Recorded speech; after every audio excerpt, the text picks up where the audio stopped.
Hormatly mujyslarymyz, şu Amerikada bir ýyl okumak bilen baglanşykly bir video paýlaşdym. Onu TikTok aýyrdy. Täbi men pikirimçe şu aeroportda adamlaryň ýüzi görnýär. Şoň üçin aýyranyň diýe.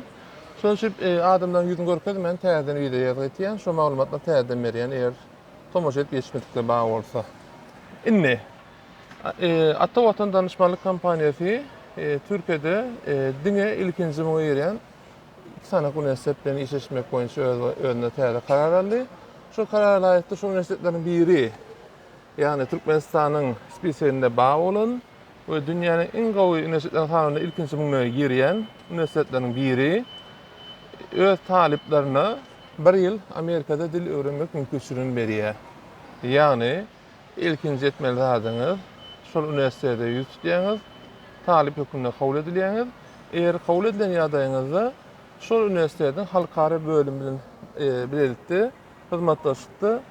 Siziň Amerikada bir ýyl Türkmenistanda Washington DC şäherine dil öwrenmek mümkinçiligiňiz dörep bilýär. Elbetde viza boýunça üniversitet garanti berip bilýär ýok. Man viza ýurtdasyňyz, eger viza alyp bilseňiz, onda şo üniversitetiň şäherine, şo üniversitetiň talibi hökümine ýöne ingliz dilini bir ýyl Amerikada öwrenmek mümkinçiligiňiz bar. Töle ähliratdan elbetde üniversitetiň öýe bilen söýleşýäňiz.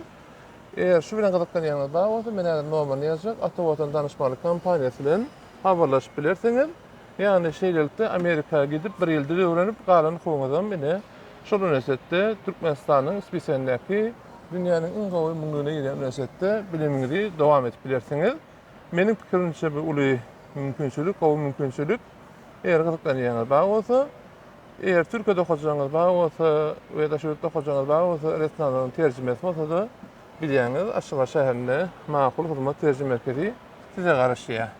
Ondan näme? Häzirçe hoş, sag bolun.